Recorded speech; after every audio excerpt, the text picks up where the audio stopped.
어디를 봐도 어렵고 힘들고 아픈 그런 현실뿐입니다만은 저는 믿는 구석이 있습니다. 말씀을 말씀 그대로 믿는 사람들, 그런 믿음의 용사가 모여서 다윗처럼 골리앗 앞에 말씀을 선포할 때 세상은 뒤집어질 것입니다. 평양은 무너질 것이고 선교의 길이 열리게 될 것입니다. 세상 사람 눈에 띄는 활동, 그런 운동, 그렇게 해서는 어차피 민족을 구하지 못합니다. 고린도후서 1장 8절 바울의 고백처럼 한국은 이미 사형 선고를 받았는지도 모릅니다. 믿을 만한 대통령은 물론 정치인, 정당과 언론, 심지어 믿고 따를 종교 지도자조차 보이지 않습니다. 사회주의로 공산주의로 동성애 낙태와 음란 속에 퇴화하고 있는 대한민국은 침체와 쇠락, 심지어 전쟁을 피하기 어려울 수도 있습니다. 주님이 이렇게 하신 데는 이유가 있습니다. 오직 죽은 자를 다시 살리신 하나님만 믿기 위함일 것입니다.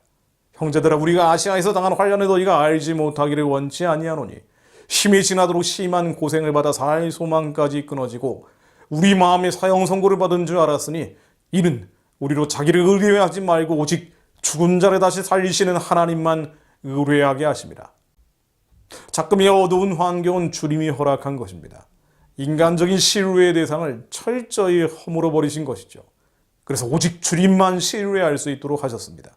오직 예수, 오직 진리, 오직 성경, 오직 말씀, 그리고 주님의 언약과 약속만 믿는 사람들, 그들의 선포로 북한은 열리고 한국은 뻗어갈 것이라고 저는 믿습니다. 잘못된 정보나 그릇된 낭설을 믿는 게 아니고요. 정치적 영웅이 아니라 말씀이 이 민족 위에 임할 때 이루어질 주님의 약속과 주님의 언약을 믿는 것입니다. 여러분, 복음 통일이 이루어질 것을 믿으십니까? 마지막 때 한 번의 흐름이라 할지라도 주님께서 이 민족을 제사장 나라로 사용해서 만주와 연해주 대륙과 초원의 복음을 신명나게 전하게 해주실 것을 믿으십니까? 주님, 저는 믿습니다. 그렇게 쓰임받게 될 것을 믿습니다. 저희의 믿음 없음을 용서하여 주옵소서. 2017년 9월 말일입니다. 당시 한국이 정말 어수선한 상황이었는데요. 이스라엘을 향해서 저는 떠났습니다. 통일한국의 영적인 화살이 열방을 향해 날아갈 시작점이 만주와 연해주라면 끝점은 이스라엘이라고 생각했기 때문입니다. 나라와 민족을 위한 기도의 열쇠도 이곳에서 찾을 수 있을 것이라고 기대했고 실제로 그랬습니다. 창세기 22장 3절로 너를 축복하는 자에게는 내가 복을 내리고 너를 저주하는 자에게는 내가 저주하리니 땅의 모든 족속이 너로 말미암아 복을 얻을 것이라 하신지라. 기적이 필요한 한국에 기적을 만드실 분은 하나님이십니다.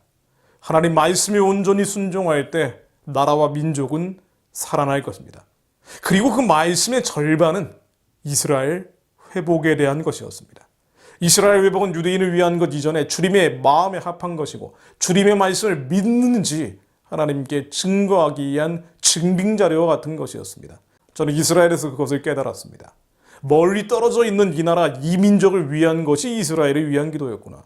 그것은 단순히 유대인들만을 위한 것이 아니라 하나님의 말씀을 신뢰하고 있다는 주님을 향한 부르짖음이었구나. 그런 감동이 들었습니다. 저는 한반도 위기가 극으로 갈수록 오히려 예루살렘에서 유대의 회복과 북한의 구원을 선포할 필요가 있음을 느꼈습니다. 율법이 시온에서부터 나올 것이요 여호와의 말씀이 예루살렘에서 나올 것이기 때문입니다. 태초에 말씀이 계셨고 그 말씀이 곧 하나님이기 때문입니다. 이 말씀을 믿기 때문입니다. 실제로 한반도 상황과 중동의 환경은 동전의 앞뒷면과 같죠. 공교롭게도 이스라엘을 죽이려고 안달복달하는 아랍의 국가들과 북한은 형제의를 맺고 있는 경우가 많습니다. 이란이 대표적이고 시리아가 대표적이죠. 핵과 미사일로 교류를 합니다. 이스라엘은 북한과 함께 한국교회에 맡겨진 두 개의 짐과 같습니다. 그러므로 이스라엘을 축복하며 기도하지 않을 수가 없었습니다. 예루살렘을 위하여 평안을 구하라. 예루살렘을 사랑하는 자는 형통하리로다. 천국 같은 예루살렘에 기도의 집 미시간 지온을 떠나면서 암담한 서울의 소식에 또다시 마음이 눌렸습니다. 그럴 때마다 말씀을 선포했습니다. 하나님이여 그들을 정죄하사 자기 꾀에 빠지게 하시고 그 많은 허물로 말미암아 그들을 쫓아내소서. 그들이 주를 배역함이니이다. 죄 없는 자들의 피를 끝없이 땅에 쏟게 하는 북한의 폭정이 스스로 자기 꾀에 빠져 무너질 것을 믿음의 눈으로 보면서 외쳤습니다. 김정은이 암살될지 자연사할지 정변으로 쫓겨날지 아니면 정권 자체가 북폭으로 괴멸될지 수단과 방법은 알 수 없습니다. 우리는 긍휼을 구할 뿐이죠. 알려는 것도 인간의 영역이 아닙니다. 단지 우리는 주체 사상이라는 우상숭배 시스템이 끝나고 신의 자리에 올라간 김일성 일가가 땅에 떨어질 것을 그 승리를 선포할 뿐입니다. 말씀이 한반도 위행할 수 있도록 기도할 뿐입니다. 이 말씀이 곧 하나님이기 때문입니다. 이 말씀을 믿고 믿음으로 선포하는 자들이 있는 한 주님께서는 반드시 한반도 위의 기적을 만들어 주실 것입니다. 인간의 노력과 힘과 능이 아니라 말씀이 한반도에 응함으로 주님께서 모든 것을 뒤집으실 것입니다. 저는 이스라엘에서 말씀으로 기도하며 그것을 뼈저리게 느꼈습니다. 이사야 14장 11절로 너의 영화가 음부에 떨어졌으며 너의 비파 소리까지로로다. 구더기가 내 아래 깔리며 지렁이가 너를 덮었도다. 너 아침의 아들 계명성이여 어찌 그리 하늘에서 떨어졌으며 너 열국을 엎은 자여 어찌 그리 땅에 찍혔는고. 네가 내 마음에 이르기를 내가 하늘에 올라 하나님의 무별 위에 나의 보좌를 높이리라. 내가 북극 지폐의 산 위에 좌정하리라. 가장 높은 구름에 올라 지극히 높은 자와 비기리라 하는도다. 그러나 이제 내가 음부 곧 구덩이 맨 밑에 떨어짐을 당하리로다. 내가 자기 땅을 망하게 하였고 자기 백성을 죽였으므로 그들과 일반으로 안장함을 얻지 못하나니 악을 행하는 자의 후손은 영영이 이름이 나지 못하리로다. 계명성은 샛별, 즉 금성을 가리킵니다. 북한에서는 김정은 아버지 김정일을 광명성이라고 부르죠. 북한이 쏜 인공위성도 광명성, 무역회사 이름도 광명성을 사용합니다. 광명성은 명성 즉 밝은 별, 샛별의 강조점입니다. 계명성과 광명성, 하나님을 참칭하며 땅을 망하게 하고 백성을 죽이던 김일성 일가는 하늘에서 떨어져 땅에 찍히게 될 것을 믿으며 말씀을 선포합니다. 네가 자기 땅을 망하게 하였고 자기 백성을 죽였으므로 그들과 일반으로 안장함을 얻지 못하나니 악을 행하는 자의 후손은 영영이 이름이 나지 못하리로다. 평양의 심장은 멈추고 나만의 손발은 마비될 것입니다. 말씀을 믿음으로 선포하는 자들이 있는 한 그 말씀이 한반도 위에 응하게 될 것입니다. 평양의 심장은 멈추게 될 것입니다. 그와 맞물려 있는 나만의 손과 발도 마비될 것입니다. 북한의 지령이 멈추면 황장엽 선생이 언급했던 5만여 간첩도 발이 묶여버립니다. 손이 묶여버립니다. 20만 명 이상의 주사파 세력도 동무끼리 치고받고 싸우면서 끝으로 치달을 것입니다. 그래서 선포합니다.